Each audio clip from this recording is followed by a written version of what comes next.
What's going on, ladies and gentlemen? Welcome back to the Open Table Sports Podcast. As always, I got Dom and Antonio here. We got some more guys that joined the team. We'll be talking with them later. As always, we're here talking about sports, nothing else. Got to be a little bit different today. We'd like to thank some people before the podcast. We'd like to thank the University of Bridgeport for giving us Open Table Sports Studio that we're in weekly. The past couple weeks, we've been in my kitchen. So that's a little bit different.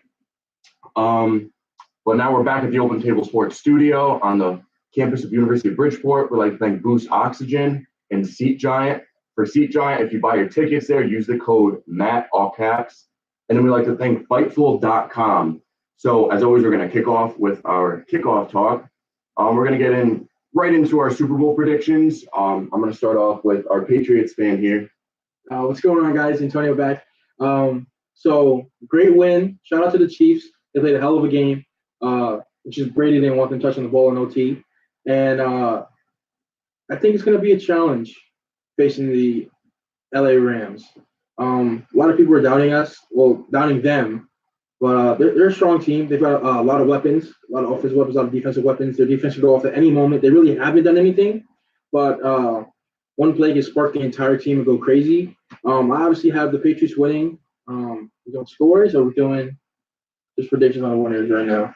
We can do scores. I mean, if you have a score in mind, yeah.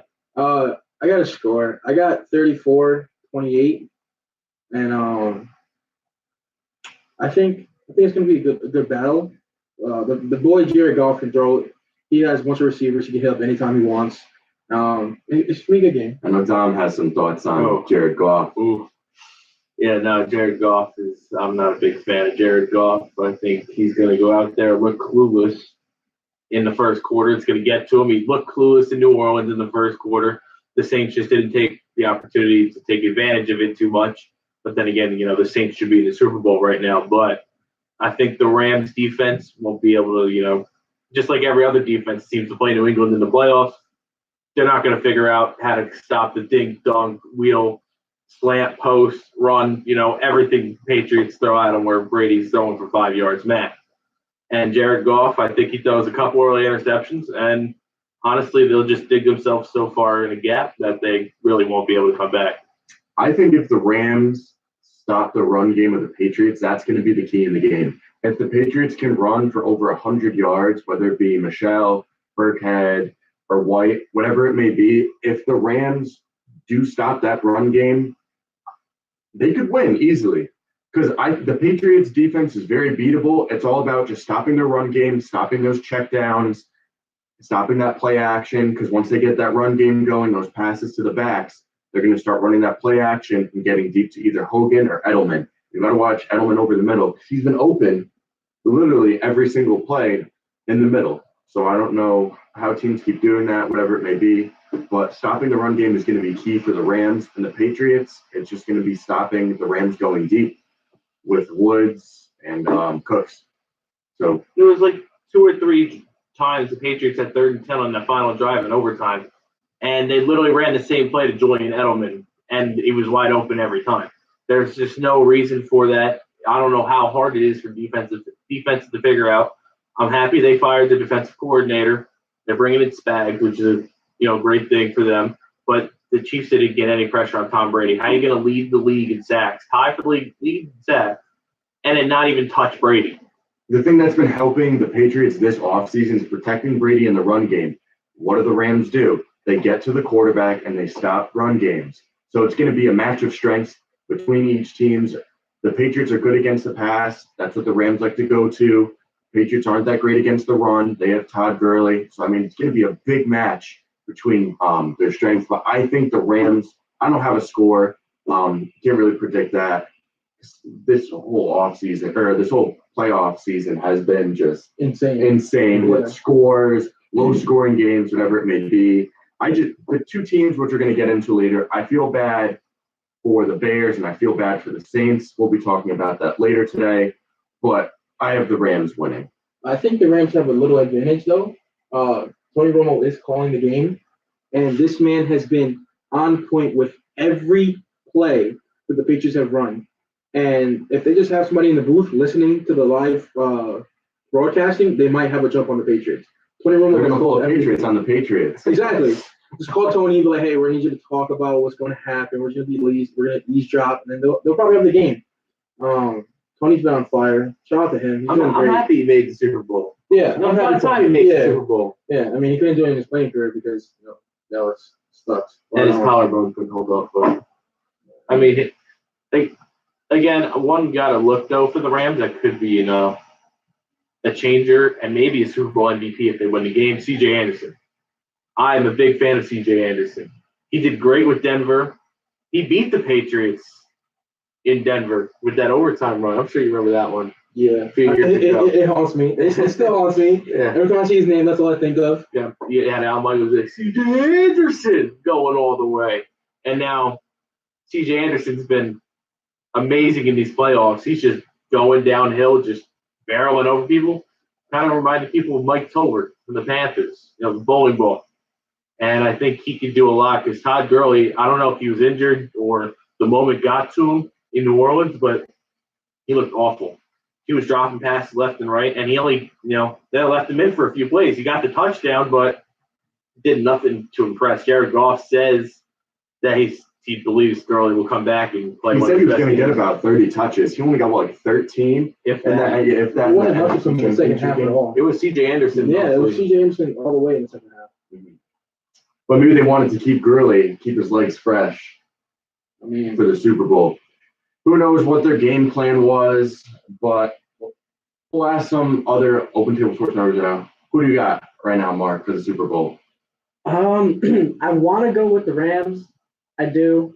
But the Patriots, I feel like every time that they're up against something that Every time Yeah. they're doubted. So Mark's got the Rams, but not to doubt the Patriots in any way. Who do you got, Mason? I have the Patriots. Every time they put under pressure, every time people doubt them, they come back and they show off. So they're taking this for sure. All right, so Mason's got the Patriots. We got a little bit of a divide here between the open table sports team. I'm sure Chippy would pick the Rams. I'm sure Angelo would pick the Rams. I'm I've got sure the Patriots. I mean, I want the Rams, but that's the thing. I think a lot of people are going to be rooting for the Rams, but on the inside, they're going to be like, you can't bet against the Patriots. That's the main thing you have to look at is gut feeling is Patriots. The want around the country is the Rams. It's literally Patriots versus the country or the world, I guess you could say. But that's it for our Super Bowl predictions. A week before the Super Bowl, we have the Pro Bowl. A lot of replacements in that game, so I don't think we're going to be seeing a star-studded Pro Bowl as we've seen in the past couple of years. People pulling out because of referee situations, people pulling out because of anthem situations, et cetera, injuries that are just soreness in the back. But overall, I don't think it's going to be that big of a game. The Pro Bowl over-under is actually higher than the Super Bowls. really? It is. The over-under for the Pro Bowl is 57, and the over-under for the Super Bowl is 56. well, the Pro Bowl there's no defense. No one plays defense. Yeah, but I mean, both teams are electric on offense in the Super Bowl. I'm talking.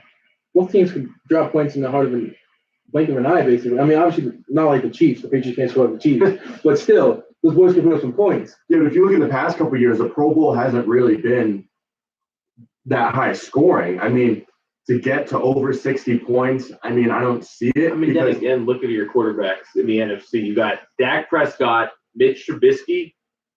I mean, those guys only make the Pro Bowl because they make the playoff. that's another reason why I'm saying, I'm shocked it's so high is because of lackluster quarterbacks. Also because it's just, they waste a lot of time. Someone gets tackled, they walk back up to the line. There's a lot of time killed in these games. There's a lot of fooling around. Also, there's a lot of trick plays. So they're really scoring and all that. You got the quarterbacks. How many interceptions do you think are going to be in the Pro Bowl? 6. There's going to be a lot between both of the quarterbacks because all they do is throw it up. They don't really care. So they're just going to throw it up. Running backs are going to try to pull something out of there, and try to do some crazy stuff. So that's why I don't think it's going to be that high. Maybe it is, but we'll find out. But that's it for our Super Bowl predictions and our Pro Bowl thoughts. Next, we'll move into the NBA All-Star Game. And we have our new member, Mason, coming in. Antonio is going to leave us for now. get into some NBA stuff here. We got Mark coming in later. We're going to talk about some MLB stuff. What's going on, Mason? How are you? Good. How are you guys? We're doing great. Another edition of the Open Table Sports Podcast. Killing it a little bit more. Tell the fans about you. My name is Mason Blue, and I'm from Brooklyn, New York. We're from Brooklyn all day. I'm a Giants fan, a Knicks fan, and a Mets fan. So straight in New York. That's where my home is. That's where I love. That's where I live. So I'm up in New York all day. Most of the people on our Open Table Sports team or squad, I guess, whatever you want to say, most of us go to the University of Bridgeport. There's only two of us that don't, but we are on the campus of University of Bridgeport right now. It's great. We have our own studio here, whatever it may be. It's a little bit small for now, but if you're listening to the podcast, obviously you can't see us. If you're watching us on YouTube, which we advise you to listen to it and watch it live so you can see us, see our beautiful faces on camera. So Mason's going to take us away for the NBA All-Star Game, the starters, some stats, just some facts about it. So the NBA All-Star Game is coming up soon, real soon. It'll take place on Sunday, February 17th at 9 p.m. Eastern Time. It's taking place in Charlotte, North Carolina. This year's captains are Giannis, Antetokounmpo. right, him, and he's leading the Western Conference. LeBron James is leading the Eastern Conference. He led the Eastern Conference last year as well, right? So he's something serious. Giannis's starting five are himself, Joel Embiid, Kyrie Irving, Kawhi Leonard, and Kemba Walker. It's a pretty tough team. But then you got LeBron's starting five, starting with himself, KD, Kevin Durant, as we all know him as, Stephen Curry, Paul George, and James Harden. That's a killer team right there. I don't know if you guys see how crucial that team is, but that's a killer team. So yeah, this will be Kevin Durant's 10th season in the All-Star Game. This is his 8th season starting. It's killing, going crazy. This will be Giannis's, what is it? Will be, I think, his 6th game. Yeah. So again, this is the starting five for these both teams. We don't really know who is going to be on the bench yet. We have to wait till next Thursday for that. And yeah, that's about it. That's really what's going on right now. And we were talking about the Pro Bowl before. That might be low scoring, might be high scoring. That's a game that can be either high scoring or low scoring. But I mean, all of us in this room can agree that the NBA All-Star Game, it's really bad in terms of scoring. You have teams almost scoring two. Do you guys think we're going to have a 200 scoring team in the All-Star Game this year for the NBA? I wouldn't push it that far, but easily like 150. Didn't last year someone score 192 points in the All-Star Game?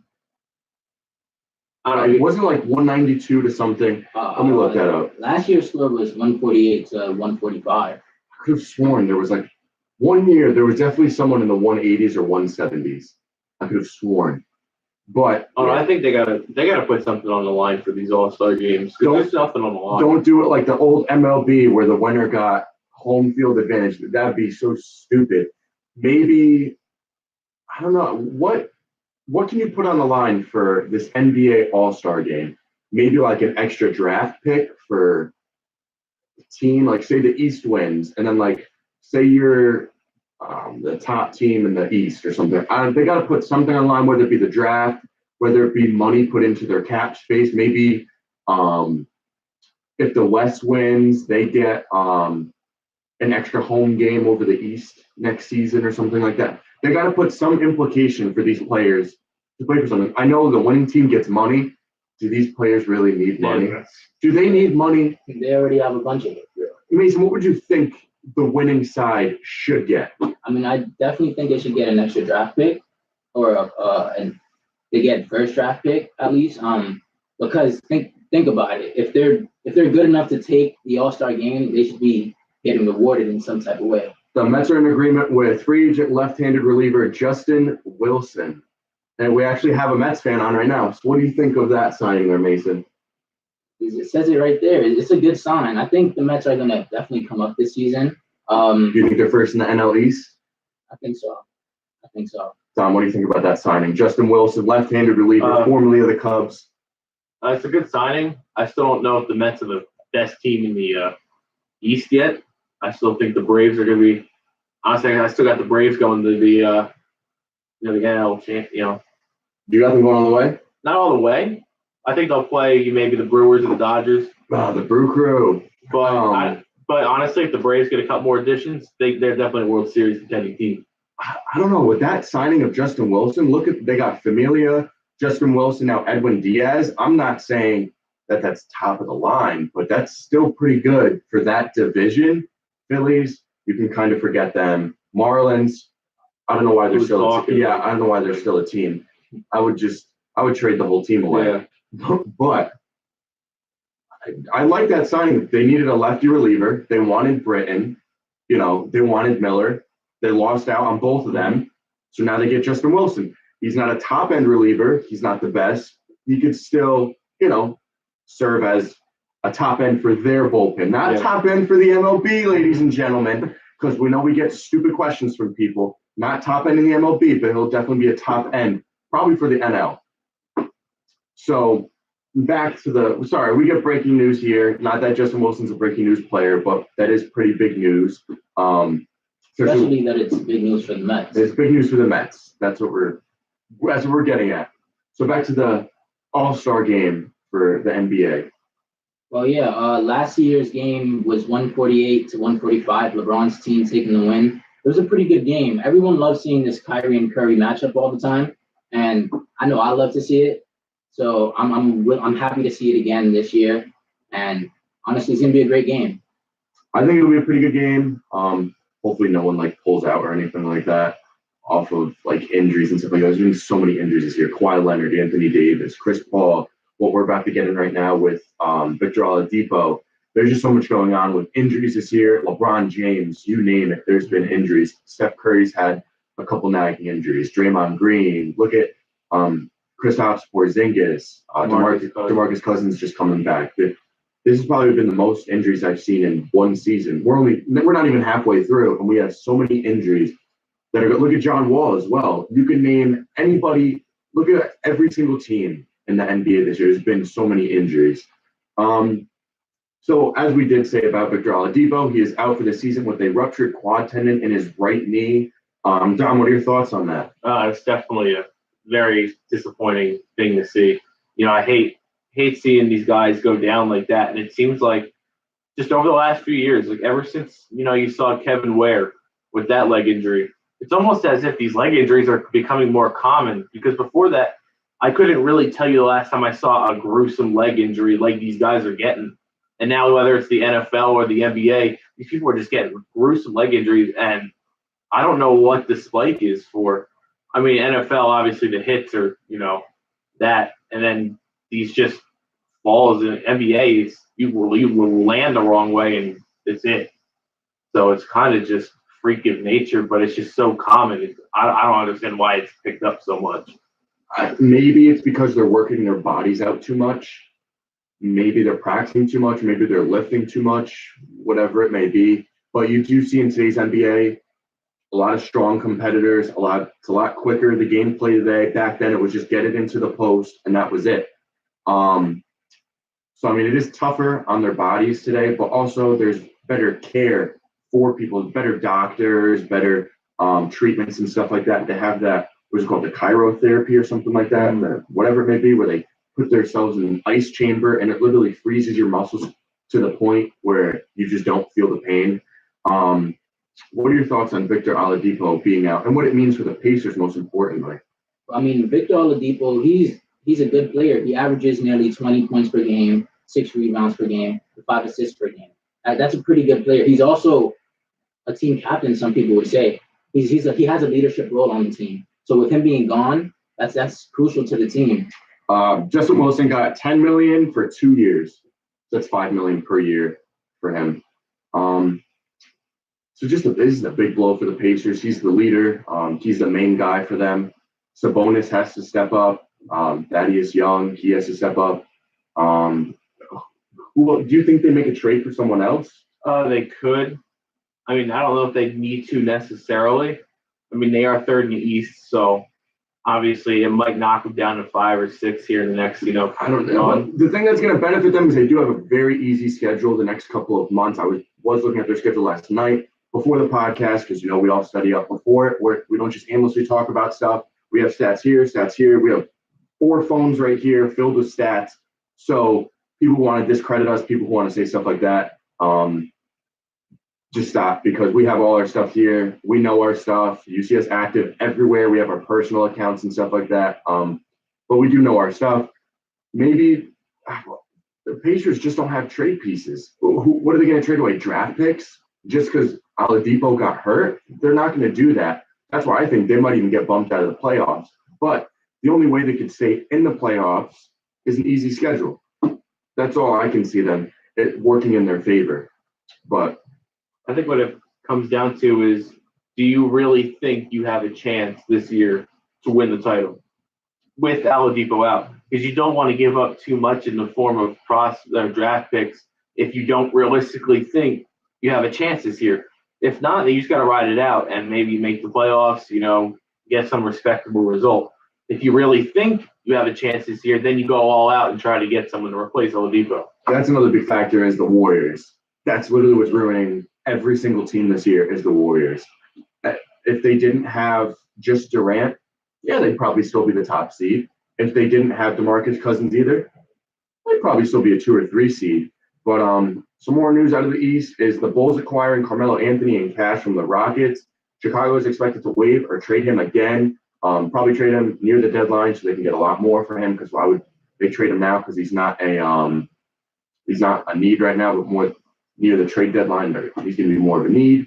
What are your thoughts on this, Mason, of Carmelo Anthony being passed around in the league? So as a Knicks fan, that's disappointing to me. I grew up loving Carmelo Anthony. 2K14, I would use him every single game. He was untouchable, crazy guard, crazy. He's just crazy, period. So that hurts me a lot. He's been on over 5 teams, I think, the past 3 seasons. He's been on OKC. He's been on the Houston Rockets. Been on the Knicks. He's being traded to the Bulls. It looks bad. I know he's not a bad player. I think he's just having a rough time right now. So it hurts a lot. Because everyone thought we were talking about before the podcast. I know Don brought it up about the hoodie thing. And I know you have some comments about that whole thing. Yeah. About him having the hoodie and everyone thought he was going to come back and whatever it may be. It looked promising for Melo, kind of a rebirth. And it's just all falling apart. And now Melo, we don't even know if we'll even see him really on the court again. I mean, if anything, because he's not accepting that 6-man role. He's not accepting the bench role. And that's what he's been saying for a while. I don't want to play on the bench. I don't want to play. I'm a starter. You're not a starter anymore, dude. Get on the bench and score like 15 points a game. He could easily be 6-man of the year in 2019 for the next season coming up. Mm-hmm. Easily, he could be a 6-man of the year. A team that could benefit from him, the Lakers. Will the Lakers do anything this year? No, they're not in the playoffs right now. When LeBron comes back, will they do something? Maybe. Who knows? It's just difficult to judge a team that it literally has no one in the Bulls.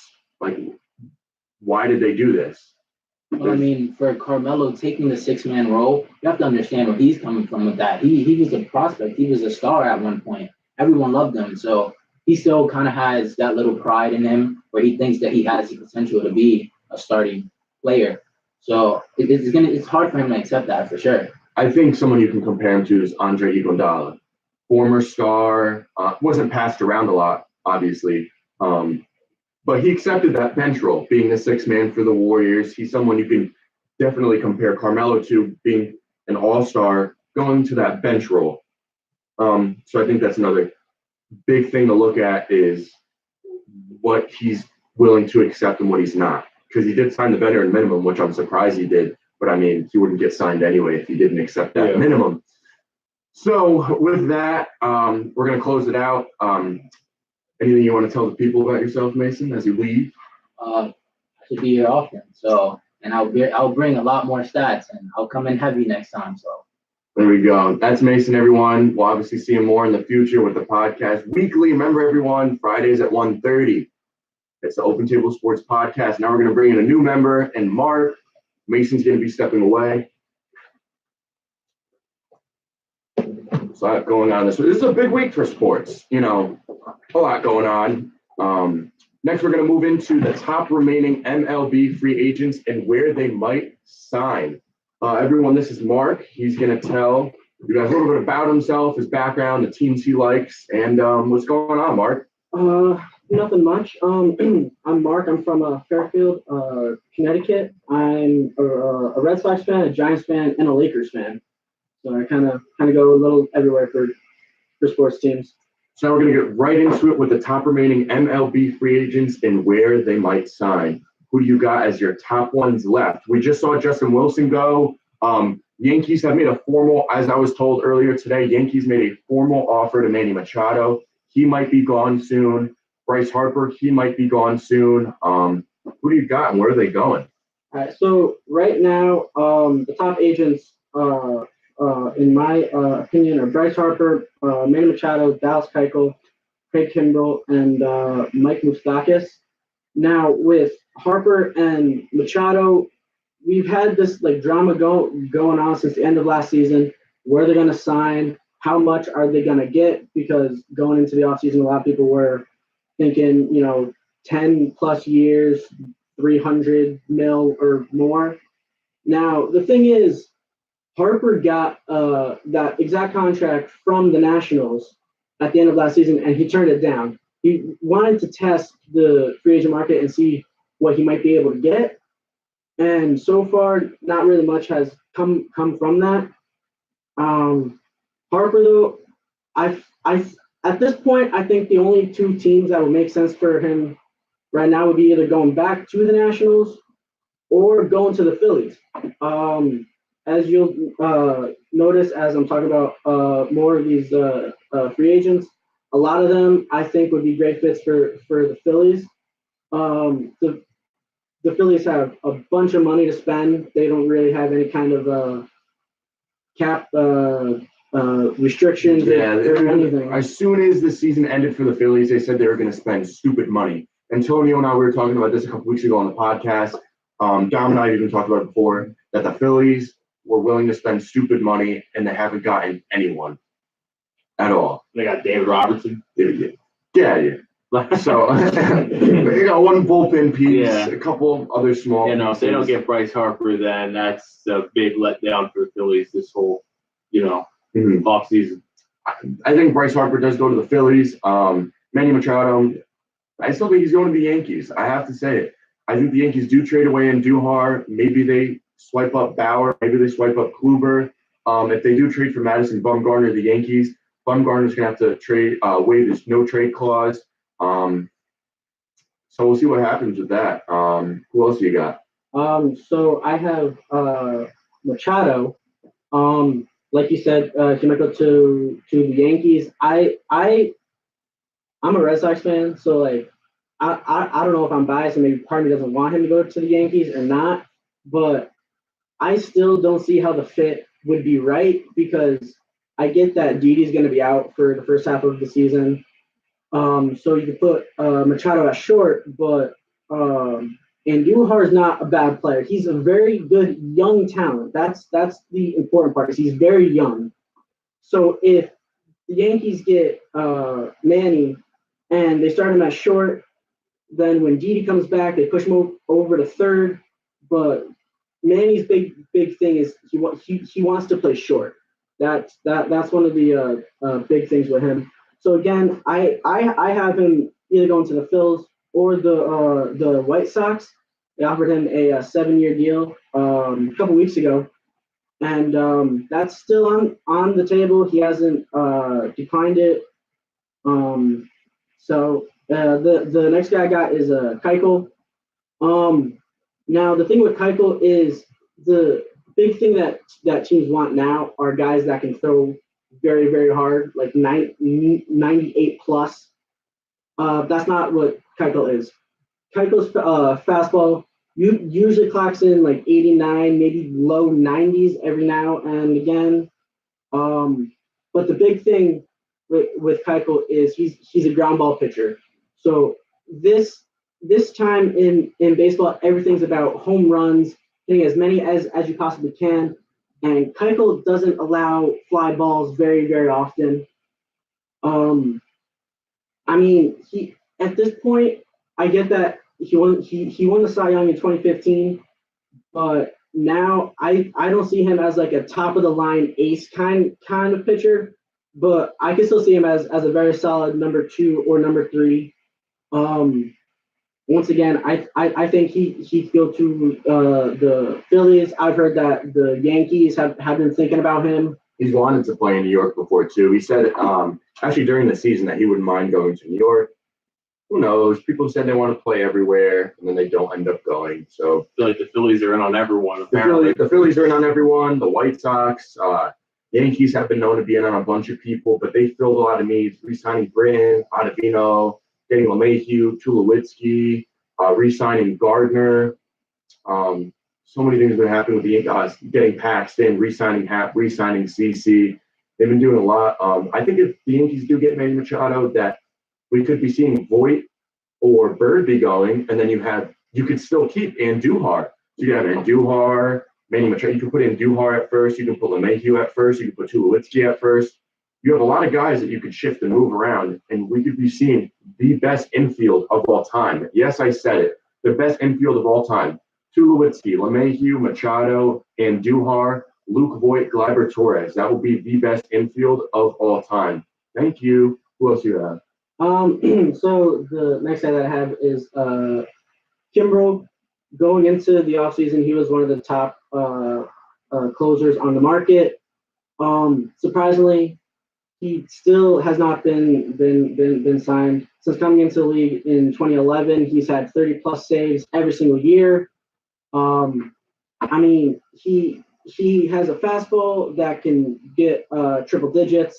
He's got a power curve that is absolutely nasty. I mean, I don't see why he hasn't been signed anywhere. The major thing that I want to look at is the Red Sox, your team, missing out on a bunch of bullpen arms. I've been tweeting it for days. They just missed out on Justin Wilson. They don't have anyone in that bullpen. If they don't get Kimbrel, they are deeply effed, like the bad word effed, and like super bad because they're going to have to rely on starting pitching very heavily. They do not have anyone in that bullpen. People tell me, oh, well, they have Hembry. They have Barnes. Who? Who? Terrible. And the only reason why their bullpen ERA was semi-decent was because of Kimbrel. Kimbrel brought it down, and also they lost Joe Kelly. Awful. If they lose Kimbrel, you guys are deeply effed. Oh, I completely have the same feelings. I want the Red Sox to re-sign him really badly, but the problem is the money. The Red Sox had the highest payroll last year, so I don't know how they're going to be able to sign him or really any other bullpen arm and be able to drop their payroll in any way. Like our offense, our lineup, it's fantastic. It's one of the best in baseball. Our rotation with Sale and Price, especially the way that Price pitched in the playoffs last year, although not against the Yankees. We have a very, very solid rotation, but the bullpen has been a problem for a long time. And like Matt said, the guys that we have now, like Hembry and Barnes, they're not like eye-popping guys in the bullpen. Like they're not going to get the job done every yeah, night. They're a guy that maybe like once a week they'll have a good outing, but they're not a guy you could be like, oh, this guy's definitely he's coming in this inning and he's definitely going to shut it down. Those are guys that are like when they come in, you're like they can still give up runs. Kimbrel, top of the line guys, Zach Britton, Adam Ottavino, Josh Hader, Jeremy Jeffress. You can look at Kenley Jansen, Familia, Edwin Diaz, or all the Chapman. Those are guys you can put them in. You'd be like, they could definitely shut this down for one or even 2 innings. But Red Sox don't even have one of those guys in their bullpen. Yankees have 5 of them in their bullpen. Yankees, we could trade the rest of our starting pitchers and just do all bullpen games the rest of the year. But That's crazy. So who else do you have for your top? Hey, wait. One more thing with Kimbrel. Yeah. I heard the Braves might be in on him. Mm-hmm. And going back to what I said earlier, Braves just need to cut more pieces. I mean, Kimbrel with the Braves, that could be another step to a World Series for the Braves. Oh yeah, for sure. Speaking of the Braves, as I tweeted out days ago, this is just coming out. I don't know how, but no one wants to credit Open Table Sports anyway. The Braves have checked in on Manny Machado. The Padres have also checked in on Manny Machado. I've tweeted this days ago, but it's just coming out now. So if you want to credit Open Table Sports, you can. It'd be nice to. Because people say that we don't have sources, but we do. So thank you. So what were you gonna say? That's all I got now. Another step to the World Series for Braves. That'd be nice. I mean, they already have a lot of infield spots. Who else you got on your free agent list? I have Mike Moustakas. Now, he hasn't in his career. He hasn't really been like top of the line, top tier, third base talent. But he's good for 20, 25 home runs. He's not a terrible hitter. His defense is not the greatest, but it's not a liability. He played good defense for the Brewers. I mean, I'm a Brewers fan, so like I've watched him with a close eye. Very well this year. He did really well with the Brewers. He should re-sign with them. Put him at third, Shaw at second. My main spot for him is obviously the Brewers. He's been with them. Brewers are top of the line team. If they add Moustakas, they're going to go to the World Series, and I can say that right now. Adding Grandal, keeping that bullpen intact, getting Alex Claudio from the Rangers, adding another great lefty hand in that bullpen. Maybe if they trade for Madison Bumgarner, maybe trade for Zach Greinke, bring him back to the Brewers, get Kluber. And on all three of those guys, we'll see what happens. They were in talks with the Yankees about Sonny Gray like a week ago. But we have a little bit more on Sonny Gray coming a little bit later. We have a couple more MLB free agents that Mark's going to let us know about. All right, so rounding out the last couple spots, Marwin Gonzalez. He played for the Astros last year. Now, he's not the best hitter, but the main thing with him is he can play everywhere. He can play first base. He can play second base. He can play shortstop. He can play corner outfield spots. Either of them. And guys like that, they're very, very rare, but on any team, they can definitely add a lot of. The Redskins interviewed former NFL running back, he was a safety, D'Angelo Hall. I keep thinking of D'Angelo Williams, Yeah. the running back. D'Angelo Hall for a coaching job not known. We see multiple teams do this where they just interview someone just to see like where they're at and what. Obviously, if he's a defensive back, a safety, probably like a defensive backs coach or defensive backs assistant. That's pretty cool. I love when players come back to coach. That's like the coolest thing I think is players coming back to coach. Yeah, for sure. But back to MLB. Sorry, we get some news here on the podcast, and we just like to let you guys know. All right, so next I have Gio Gonzalez. He played for the Brewers last year after being traded from the Nationals. I've always liked him. He hasn't been the same top-of-the-line guy that he was maybe 6-7 years ago, but I still feel that he can compete at a very high level.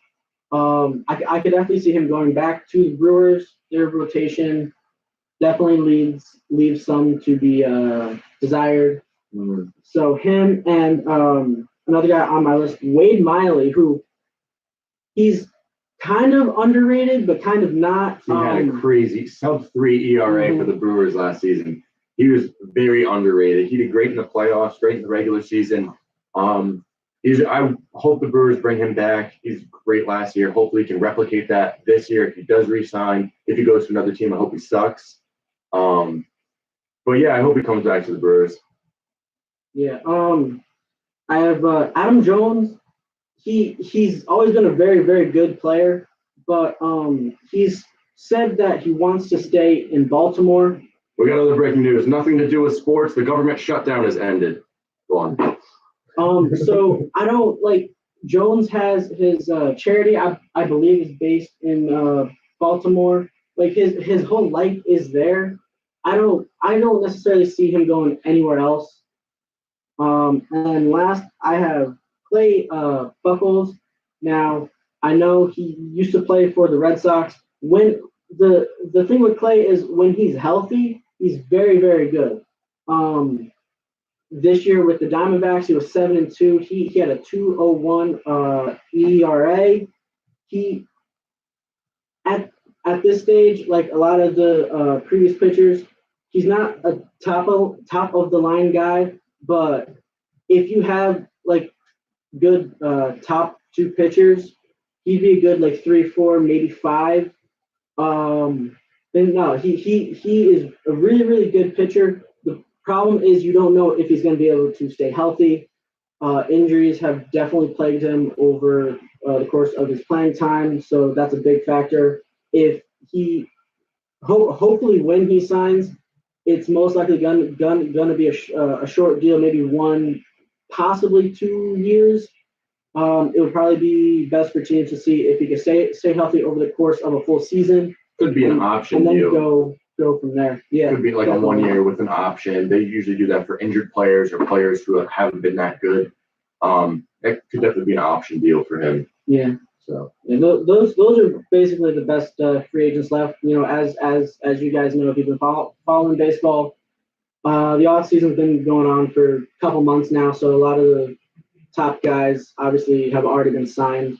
So with more in the MLB world, the Reds acquired Sonny Gray from the Yankees for infielder Shed Long and Reaver San Martin. Also a competitive balance pick. The Yankees swapped infielder Shed Long to the Mariners for outfielder Josh Stowers. What are your thoughts on that? I do like this deal. I've always liked Sonny Gray. Back in 2015 and 2016 with the A's, he was thought of as this up and coming young pitcher who could eventually maybe be one of the top in the game. And obviously with the A's kind of out of the playoffs, he was traded to the Yankees in 2017 at the mid-season deadline. And I don't know if it was playing in a much bigger market than Oakland or just playing at Yankee Stadium, but Sonny Gray was definitely not himself when he pitched for the Yankees. I think that him going to the Reds is going to be very, very, very, very good. You know, it's kind of like a fresh start for him. So hopefully he can pick up where he left off and hopefully become one of the better pitchers in baseball. Tom, what are your thoughts on this trade? Sonny Gray, obviously very disappointing. You know, hate to see what happened to him. You know, he was so good, and then I'm one of the ones that think it was just the New York spotlight, couldn't handle it. But now he's going to get back out of that spotlight with the Reds. I like Josh Stowers, though. I think he's a solid pickup. And plus that pick the Yankees get, who knows what they could do with that? Because right now the Yankees don't have a top 100 prospect. So, and they've kind of gotten all their good prospects up to the majors now, like Gleyber and Aaron Judge, and Sanchez. They've gotten them all up now. So now they got to rebuild back down, you know, young, and then get them back up here for when these guys like Judge, you know, I mean Judge is 26, so he's not as young as we think. So anything can happen. That's it for MLB news. We'll have some in the rundown, but that's it for Mark, and we thank you. Is there anything else you want to tell the people? It was fun to be here. I definitely expect to be back often. So thank you. No problem. Thank you for joining the team. Next, we're going to move into what's going on with the NFL referees. Antonio's going to have some good insight because he's a Patriots fan. Just kidding, because they get help from the refs. Yeah. And then we're going to go into the top NFL free agents and where they could sign. Dom is going to have more of that. Here's Antonio. What's going on, Antonio? We miss you. Yeah, I miss you guys too. What's going on? Good seeing your beautiful faces again. So Antonio is going to take us off with what's going on with the NFL referees. Well, if anyone is a fan of sports in general, you were tuned in on Sunday all day. You got out of whatever you were doing Sunday morning, went home, ordered some pizza, and watched games all day. And there was a call that was kind of like big. I don't know if you guys saw it. At the end of the Saints Rams game, I think it was maybe like what 2 minutes left, With 148 left. right? Something like that. There was a blown call by the refs, a blatant pass interference from I can't remember his name, the corner. Rick Coleman. Yes, Ruby Coleman. Thank you, Mark. Well, it was more than just pass interference. It was helmet to helmet targeting, Yeah. unnecessary roughness. So you could have had your pick of calls. There should have been flags flying, like, flying Yeah. all day, all day. There's like 4 calls that should have been called, and there was nothing, literally nothing. Sean Payton was on fire. He was turning. I'm surprised he didn't snap his board, his Yeah. clipboard. Mhm. Like he was furious going down the timeline to get into the referee's face, and the ref just blew him off. Literally saw him and went like this, like get on my face. That is not cool anymore. And it's not like the refs didn't have a perfect view of his angle. There were 3 refs right there. 3. That's 6 eyes. There was a whole stadium chanting, well, not chanting, but booing because they didn't call that. And there's 6 eyes. You are professionals. You got paid hundreds of thousands of dollars this year to ref games. And you missed this blatant call in your face. And we've seen some points of the year where people will breathe on a receiver and there's pass interference. I mean, I'm a Patriots fan. So after that, I was like, wow, okay. And on our overtime drive, right? There was an overtime drive Yeah. or the 2-minute drive where they called roughing the passer on the Chiefs. Those and he grazed like Yeah, the shoulder. he grazed Tom Brady's shoulder, and I didn't think that was a call at all. And to think that this man got helmet to helmet, he got cracked before the ball was 15 feet away from him. He couldn't even. The defender didn't even turn around. Didn't even turn around, and he got smacked, and there was no call. Blatant no call. It's a disgrace to see that. It's the 2 best teams in the NFC. And you want to see a good game. You want it fair. When you watch football, you watch any sport. You don't want to see one team like you don't want to see the Warriors play the Magic. Like that's terrible. That's a terrible team. The Magic. You want teams healthy. You want everybody playing good. You want a fair game, and you didn't get that on Sunday. And I feel like the same for Rob. I would have loved to see the 2 oldest quarterbacks in the league go at it for Having a great matchup. for a championship. Breeze obviously going. He's going to be a Hall of Famer, but making the case undeniable. And then Brady trying to go for number 6. Like who wouldn't want to see that? Now we got to see this guy, Jared Goff. I mean, respect to the kid. He had a great season. But I'm like, nobody wants to see that, man. And we've seen this matchups with Brady that have been so close to greatness. Back in 2014 with the Packers, we could have seen Rodgers Brady, but the Packers blew a 16-0 lead. And then they had the game set up again and bobbled the onside kick and then lost in overtime. So honestly, all these matchups that you think could be great against Brady, and we're not getting. What have we gotten? We've gotten Brady and Eli Manning. I mean, the second time it was good because it was a rematch of the first time. No one expected much of the first So time. that's 2 out of the 9 appearances. Yeah, and Brady and Russell Wilson, that was a good one. We could have seen Those Brady were good. Rodgers, but we've seen Brady Nick Foles, Brady Jared Goff now, Yeah. Matt Ryan, Hey, don't talk shit about Matt Ryan. He should have been in the Pro Bowl, but they picked Mitch Trubisky over him. What? I mean, look at his team's record. They didn't do hot. He didn't Well, hit look at Julio. Pro Bowl. No, Pro Bowl is based on personal records and stats. The only thing you could base off a team is championships and playoff appearances. Pro Bowls for the players. I always say this. That's what people, when they try to compare players, look at, well, he has more championships. Why didn't no one person can win a Super Bowl or NBA championship? No. The way you look at players are they in the Hall of Fame or will they be in the Hall of Fame? The way you look at teams is championships. Teams win championships, players win stats, and all that type, all that. Accolades and Yeah, that type personal of awards. stuff. While I'm talking about stats, you don't win stats, but you win like awards and stuff like that. You win awards by yourself. The only awards you don't win by yourself are championships. How many does Matt Ryan have? Right. The same as Mitchell Trubisky, right? Yeah, but go look at stats. But if we're talking about the team, obviously the Falcons suck. Yeah. But if you're looking at Matt Ryan, No, they got Matty Ice. I love the guy. But you also got to have. You think what was the over under 57, right? 57. But lines move all the time. I saw that like a day Yeah. ago. So but we'll that's how check many right people are now. gonna watch the actual. I'll check Pro for you, Bowl. Antonio. No one else is gonna watch that thing. So I feel like you need names that are up and coming. Obviously you want team like the Bears were a big team this year. They popped out of nowhere. They got Khalil Mack and they're like, ooh, okay, maybe he'll do something. and they made it to the playoffs. And they should still be in the playoffs if They not should. going to the Super Bowl right Yeah, now. yeah, they rightfully should. And to put Mitchell Trubisky in there, he had a great year. He obviously went down for a little bit, but he still gave the Patriots a run for the money. I was scared watching that I game. mean, I'm not a big fan of Trubisky either. Like, I think he's not great, but it did show when they had Chase Daniel in that the offense was just out of array. Yeah. I mean, Trubisky didn't do too much. Like, even against the Rams when they beat them, it was 14-6. Obviously, the Bears defense was going to win them the Super Bowl if they made it this year. But I think Trubisky is a little better than people make him out to be, just because we saw what the backup did, and they really were losing games with the backup. Someone said the audio is bad. Probably because the laptop's too far away. But that's why you got to listen to the actual audio on SoundCloud. Yeah, but these NFL refs, they're deciding these games, and it's just bad. I don't like when referees decide games. The players should be the one deciding the games. Let the guys play. Let the guys do what they want. Yeah, obviously if something is obvious, like on Sunday, but I don't know. It just aggravates me. Even if you're on the right side of it, the wrong side of it, it's still not good to see in any sport at any time, especially the playoffs. I mean, the player admitted he should have been calling fast interference. He said he completely interfered with him.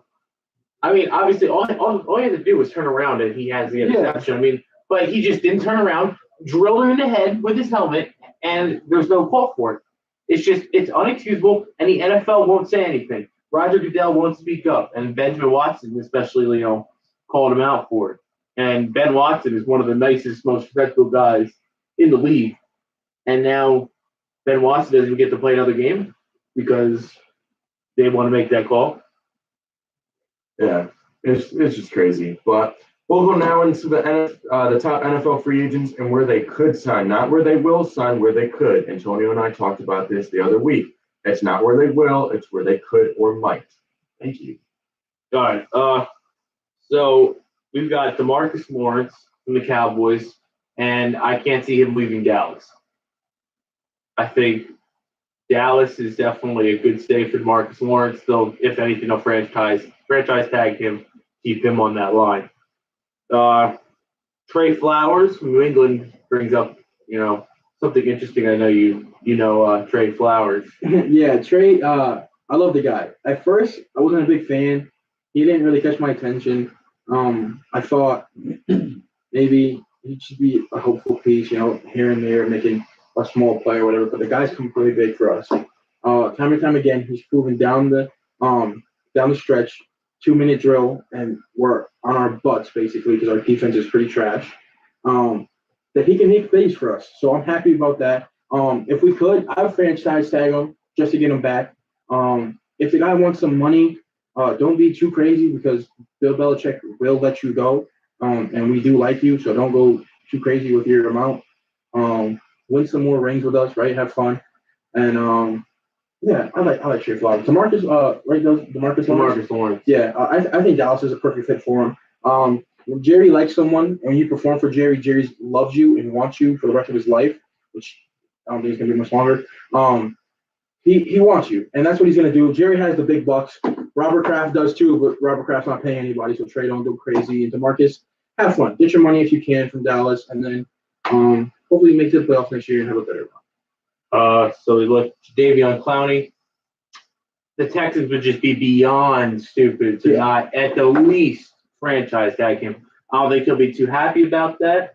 But if you let Jadeveon Clowney walk, then there's really something wrong. Yeah, especially with J.J. Watt never playing a full season. He's out with injuries that I feel like he makes up sometimes. I feel like this guy is hurt on random things. He's not even in the Pro Bowl, right? He got snubbed again because of injury. But yeah, Jadeveon Clowney and J.J. Watt. I don't know what else is better. You could compare Sue and Donald, but I don't think it's even worth it because J.J. Watt and Jadeveon, if they're both healthy, two best pass rushers in the league besides Aaron Donald because he's in another planet. But I think if you let Jadeveon Clowney walk, you're basically saying goodbye to your defense and you're putting the rest on Deshaun Watson's shoulders, which don't seem very strong at this moment. Yeah, and you got D Ford, his name coming up a lot this past week, just because of the offsides calling him Mm-hmm. on that interception that could have ultimately sealed it for the Chiefs. And he lined up about 2 yards offsides. Again, I don't know how you do that. Yeah, that's his fault. Open your eyes, bud. And I think the Chiefs will keep. I think they'll retain him. They'll sign him again. I don't see them letting him walk. And now we're getting like bigger names like Le'Veon Bell. Ooh, I think Bell. I think a couple contenders of the Colts or the Jets. I think the Jets could go big this offseason, and they can start with him. He did say something. I read something yesterday. He said he wouldn't mind going to Miami either. Yeah. So it looks like he could still be in the AFC East, hopefully. That would be cool to see, right? Get to play Le'Veon twice a year. I'm a Patriots fan.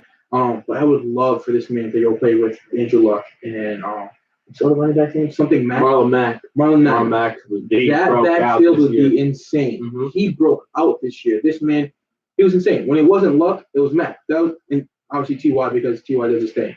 But besides that was pretty much it for the offense. And you had Ebron that made some little splashes here and there. But if you put Luck with Le'Veon can do it all. He can block. He can obviously, we know he can run the ball. He's probably the most patient runner in the NFL. Yeah, exactly. He will wait until Quentin Nelson runs through the defensive line. Quentin Nelson, what a rookie. He was amazing this year. He would wait for Quentin Nelson if he was on the sideline to run. Like, wait for him to come back, put his helmet on, strap up, line up. Like, that's how patient he is. And he can catch the ball at the backfield really well. I think we don't give Le'Veon enough credit for the stuff he does well because of the other things that he does off the field or the way his attitude is sometimes. The guy's a great player, and he could be one of the best of all time if he just, like, played his game and didn't, like, worry about other things, get his money, and go play. He could be possibly the biggest pick of the offseason. Yeah. So he's the biggest fish, not pick. So, And then we move on. We got Earl Thomas. We've heard of his name with Dallas. Going to Dallas is a big possibility. I think you get him there, and the Dallas defense gets even better in the secondary. And because Earl Thomas, I can't see him going back to Seattle. The way he left the field when he was carted off. yeah, flipping the bird to the sideline. Yeah, I can't see him going back there. And Dallas really wants him, and I think he really wants to go to Dallas. Yeah, and if, like I said earlier, if you want both things to happen, Jerry's going to pay you. Jerry will do whatever he wants, when he wants, and it's going to happen. If you tell Jason Garrett after your game, you go to you see him in the hallway and say, hey, come see me afterwards, yeah, you're probably going to go there. Like, I'm just going to be honest. And you got Kareem Hunt. I've heard the Bears are open to – I think it was the Bears that said they were open to getting Kareem Hunt. There are a couple teams that said. I know the Browns said it. I know the Jets said it. There are a couple teams that did, but then more stuff started to come out. We'll see where he goes. If he does sign somewhere, he's going to be getting at least a 6-game suspension. He's probably looking at about a 10-game suspension. If he appeals it, probably looking at like a 6-game. If he gets a deal, Ray Rice, you should go into free agency too. Yeah. I got a couple more. We got Landon Collins. The Giants would be dumb to not retain him. Foolish. They, at the very least, a franchise tag. Obviously, he had the shoulder surgery, but Landon Collins is a safety that he's hard hitting and he's aggressive. And that's what you need from a safety. He will stop the run. He will go into that backfield and get you. And that's big. You don't see too many safeties like that anymore. Most safeties are playing downfield. And Landon Collins isn't the best, coverage, zone coverage safety, but he will come in on a blitz, cover the line and, do that. And the last one, Nick Foles. Where does Nick Foles go? I think the Eagles, honestly, should trade Carson Wentz to keep Nick Foles. That's been a popular opinion the past couple of weeks with obviously the Eagles losing, all that type of stuff. But I think they do trade Carson Wentz. And Tony and I talked about this last week or the week before, that Carson Wentz has more value. That's why you should listen to our podcast, because we do have a lot of insight. We do have our own opinions, which you don't get from a lot of podcasts. You just kind of get, oh, this happened, that happened. Have a good night. No, we have our own insight. We have stats. We have ideas. We have actual news. We do have a team of different fans, so we get different insight. We have a Patriots fan, Chargers fan, a Giants fan, Giants fan. We have a what are they? Giants. He's a Red Sox fan, but he's a Giants fan. What is this guy? So we do have a lot of insight from different teams. Chippy or Matt, because I'm Matt. He's also Matt. We call him Chippy. He's a Steelers fan. Angelo is another Giants fan, and JJ is a Packers fan. So, I mean, we get insight from a lot of teams. It's mostly Giants. But And LJ is a Jets fan too. Can't forget the LJ. yeah, well, LJ's in Florida, and yeah, LJ's a Jets fan. So we do have a lot of insight from different teams, which you don't get from a lot of podcasts. You just get like three guys that all like the Patriots or something like that. But we do have a lot of different viewpoints of it. Who else we got for the NFL free agents? Yeah, Brandon Graham from the Eagles. I said good. Ndamukong Suh. He's old. He's getting a there. good player. He's getting there. It's sad that Teddy Bridgewater kind of just got kicked to the curb when he had that injury. It's he sad. got knocked out. It's sad that the top quarterbacks are Nick Foles and Teddy Bridgewater. Yeah, no, not real. If Teddy Bridgewater signs somewhere, it's either going to be a bad team and he's the starter, or a good team and he's the backup. It's really all that's going to happen. The Honey Badger, Tyrann Mathieu. He's definitely not as good as he was on the Cardinals, but he's definitely a help. He was a help with the Texans. They might pick him back up. Small contract, but he might test the free agent waters. Yeah, it depends if he wants his money or not. If he wants his money, he'll go wherever he wants. If he wants to play to win, go deeper into the playoffs, he'll make the right decision. He's smart. Golden Tate. Golden Tate was a big pickup for the Eagles. He was. But, I mean, other than that, there's really not. Ezekiel Ansah, Mark Ingram. Matt Perez, probably the best offensive lineman, free agent. CJ Mosley, probably the top linebacker. Chargers need him badly. That's really Eric Weddle. No. Eric Weddle said he's open to playing for someone other than the Ravens now. Yeah, and Eric Weddle he did really good for the Ravens. He's open to playing the left bench for me. So he's a clown. So next we're going to move into Antonio is going to have another little baseball segment for the MLB Hall of Fame class of 2019. Yes. Take us away, Antonio, Indeed. with that sweet melody voice. Yes. Welcome to Cooperstown, Mariano Rivera, the first unanimous pick ever. Congratulations, Mo. You deserve it. The best closer ever played the damn game. And I personally love you. And hopefully I get to make it to see your induction. I probably won't. It's a lot of damn money. I'm not for sitting behind 600 people and hearing a speech for that long. But we also have the late Roy Halladay. Out to his family, rest in peace. Great guy. Edgar Martinez. It was his last time on the ballot, he snuck in. I'm happy for him. The best DH to ever play the game. And then the big guy, Mike Mussina, baby. Glad to see him there. As a Yankee fan, I'm glad to see that. My second ever game was watching Mike Mussina play. He was lights out. He was dominant. I think he went like 7 in the third. I was like 8 years old, so I really don't remember that much. Yeah. But he went 7 in the third, and we won like 1-0. So he threw a gem. Glad to see all that stuff. And I'm going to go into a little bit of what happened. So Mariano, first ever unanimous. So 425 votes were taken. He got 425 votes to get in. Roy Halladay and Edgar Martinez both had 85.4%, which is 363 out of 425. And then Mike Mussina, it was his 6th time on the ballot, and he snuck in with 326 votes, which is 76.7%. Happy for him. So I love seeing all these pitchers get in, and then obviously get to see Edgar sneak in real quick. The numbers this man put up against the guys he's going to walk into the Hall of Fame with are incredible. Edgar against Mike Mussina, he had a 307 average. He had a 337 on base percentage plus slugging, and then his slugging was .627. The guy had obviously everything in the hitting arsenal, and he had 5 home runs in 83 plate appearances. So the guy, he did good.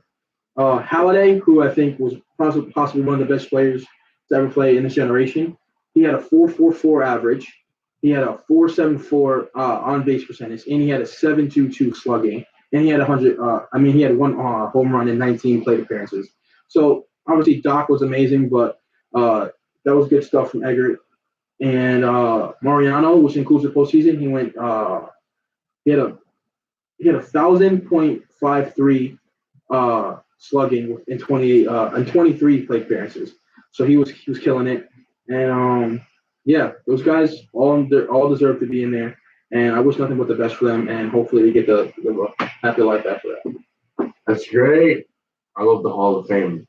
Halftime viewer mail. This is the halftime part of the show where you guys get to send in your viewer mail. We shout you out. You get a little, you get some thoughts from us personally. So update on the Bryce Harper sweepstakes.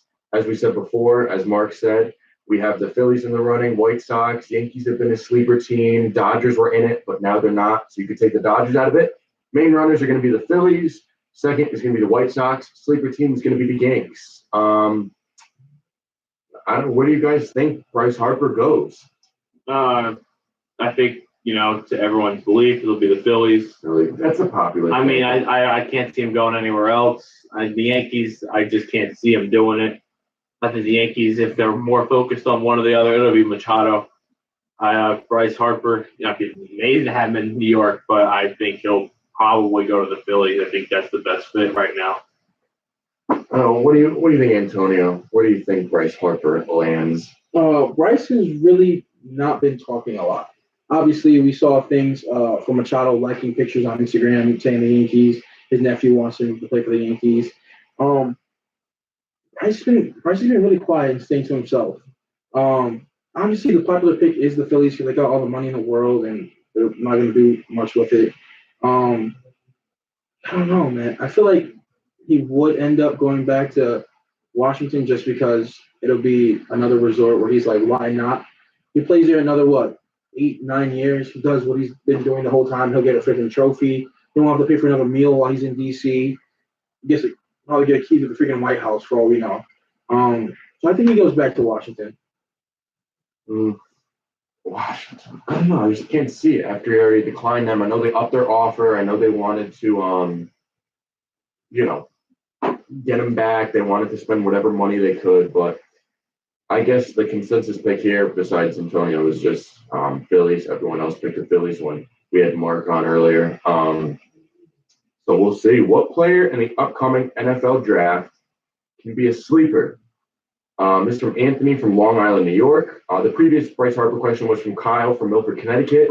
So what player in the upcoming NFL draft can be a sleeper? This is probably one of the hardest things to pick. That's why they're called a sleeper. So you're literally trying to pick who you think sucks but is really going to do good. What did Angelo say? Mason, read that. Who has these? Who are these cuties? Angelo couldn't make it today, but he's also part of the Open Table Sports podcast, the Open Table Sports team. He said, "Who are these cuties?" I'm Matt. This is Dom, and this is Antonio. I guess we're cute to Angelo. I guess you guys are cuties. Remember, I'm big sexy. So yeah. Anthony from Long Island. Antonio, who can be a sleeper in this draft? I think the guy that left one draft, he didn't leave one draft technically, but Kyler Murray? Yeah, I think the guy that left one sport to come play this, I think he's gonna drop down, obviously, because not a lot of teams need quarterbacks, and they're not gonna draft someone who's 5'10"? See, with the height, people say height's a problem. Honestly, I'm not too big of a believer on that. Look at Drew Brees.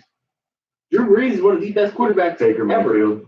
Baker Mayfield's he turned the Browns around, and he's not tall. I mean, as a Giants fan, I prefer Dwayne Haskins. Russell Wilson as well. Russell Wilson, but Kyler Murray is definitely being overlooked, and I think that needs to change. Yeah, I think he could be a sleeper. He was working out with AB not too long ago. Yeah, so that'd be cool. So I know Dom has a huge list of sleepers. It's about 30 guys. I divide that by 6. Yeah. So I got Kyler Murray. Then you got linebacker Devin White from LSU. Oh my God, if the Chargers get him, I want the Chargers to get Christian Wilkins or Devin White. Devin White was really good. Another linebacker, Devin Bush, Michigan. He was really good. You got Hakeem Butler, wide receiver from Iowa State. I actually saw a projection where the Patriots pick him up in the first round with like the 31st or 32nd pick, depending on whether they win or lose Super Bowl. He did really good. And then QB Daniel Jones from Duke. People have said he's trained under the same mentor as Eli Manning. And they're saying that could lead to some connections, maybe him going to the Giants. Now, Dan Jones is one of those pocket quarterbacks. People don't like that anymore for some reason. I was told a couple of days ago that the Giants, they like Drew Lock a lot. That's a tongue twister. But I heard that they like Drew Lock from Mizzou, Missouri. Does he go there at 8? Maybe. It's a little bit higher than he's projected, but I was told the Giants like Drew Lock. As a Giants fan, what are your thoughts on that? Well, Drew Lock is a good quarterback. I don't know if he's the one for the Giants as the number 6, and then you got the Jags at 7. So you feel like whatever the Giants do is going to impact the Jags. They'll probably be looking to draft a quarterback as well. I think it's just all leading to Dwayne Haskins though for the Giants.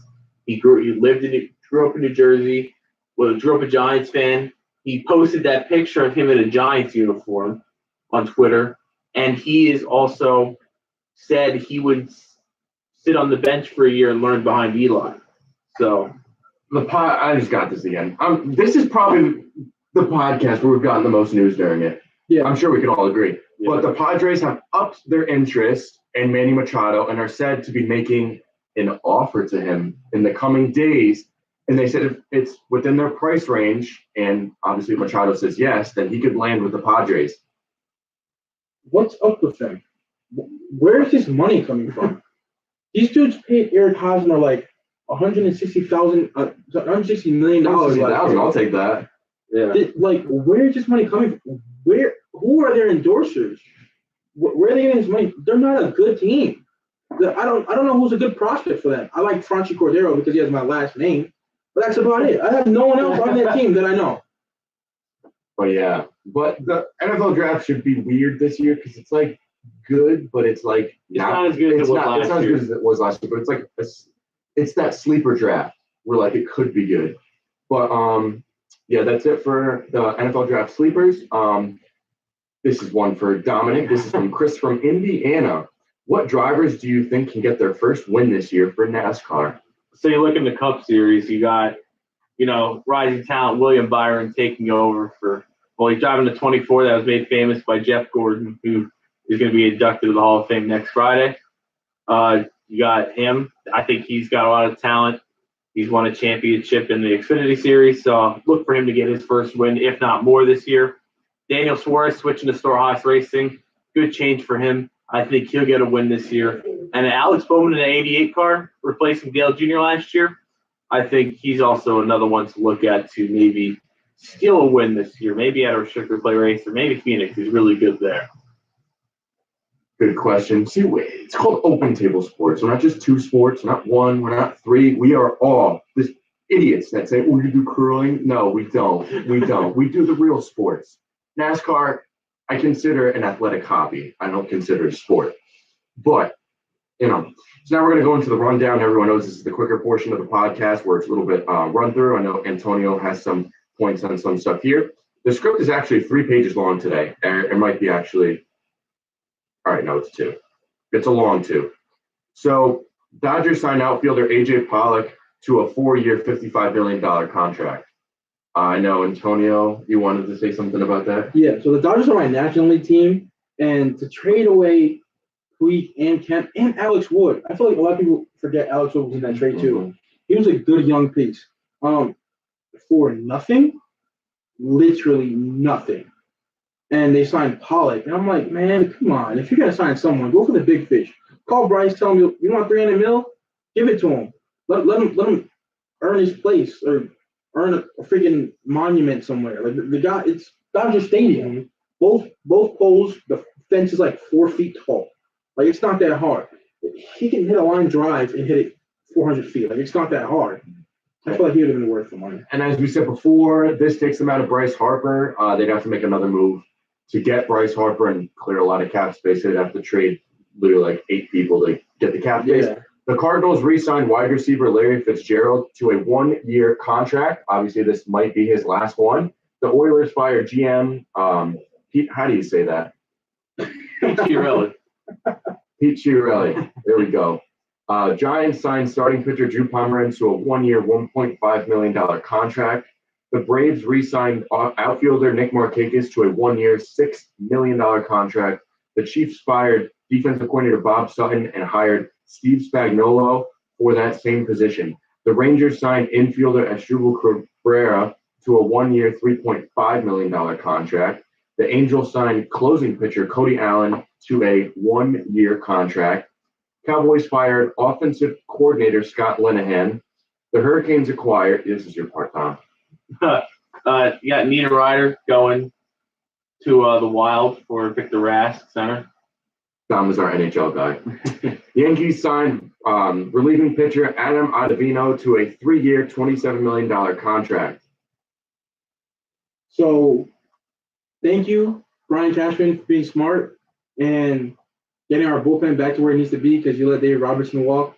And I don't know how you let the man is his own agent. I don't know how you let the man walk. He literally goes to a meeting by himself and says, so I'm looking for this. And you let the man walk. But okay. Adam Ottavino is a great pickup. He said he doesn't care if he wears number 0. He said to him it's just a number. I think he is. So, I mean. No, he's the first Yankee ever to wear 0. It's a great contract, I think, but we'll see what he does. The Diamonds signed infielder Wilmer Flores to a 1-year contract. Diamondbacks, not Diamonds. Or Diamondbacks, same thing. The Dodgers had interest in him before he signed. The Jets hired Greg Williams as defensive coordinator. The Jaguars hired John DeFilippo as offensive coordinator. Broncos hired Rich Scangrello as offensive coordinator. The Lions hired Darrell Bevel, that was a weird name, as offensive coordinator. Packers hired Nathaniel Hackett as offensive coordinator. The Bears hired Chuck Pagano as defensive coordinator. The Browns hired Todd Monken as offensive coordinator, and the Browns hired Steve Wilkes as their defensive coordinator. And the Cardinals hired Vance Joseph as their defensive coordinator. Wow, you guys tried to do that. Cubs signed relieving pitcher Brad Brach to a 1-year, $3 million contract. Former Alabama quarterback Jalen Hurts is transferring to Oklahoma. I am a Texas fan, so I do not like that. The Rays signed outfielder Avisal Garcia to a 1-year, $3.5 million contract. If you want to pick a sleeper for the MLB this year, you better pick the Rays. Giants re-signed starting pitcher Derek Holland to a 1-year, $6.5 million contract. I don't know how we got that. I could have gotten paid more than that. Knicks have opened up their roster to all trades.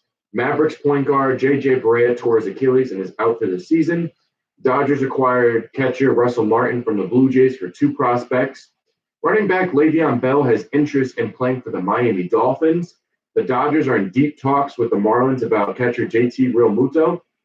Steelers safety Morgan Burnett wants to be released. The Seahawks signed quarterback.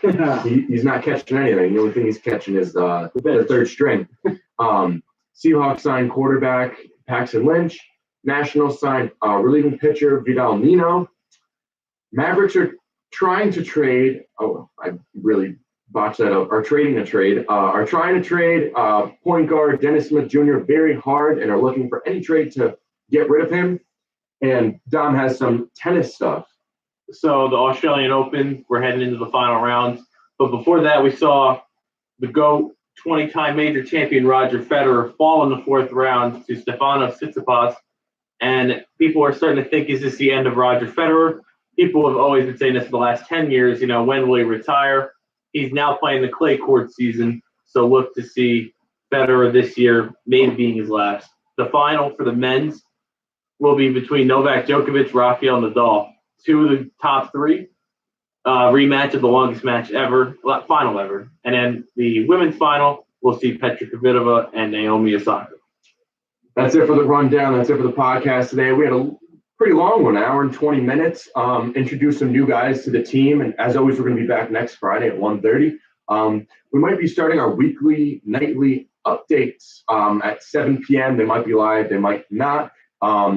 We have not daily meetings, but we have meetings when we can since we're all in college to discuss stuff, how to make us better. But the only way to make us better is you guys letting us know what we're doing wrong or what we're doing right. We like constructive criticism. We like the people commenting on the podcast, their ideas and stuff like that. We love it. Our whole team is not here. As Antonio and I have said before, we have some people in Wisconsin, some people in Florida.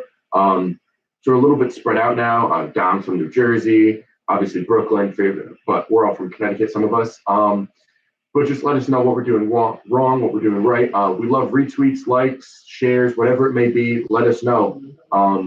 It really helps us get followers. But thank you for listening in. We love all our fans. We love you guys giving us feedback. Anything else you guys want to say? That's it. Thanks for watching. Thanks for listening, guys. Thanks for watching, guys. Thank you.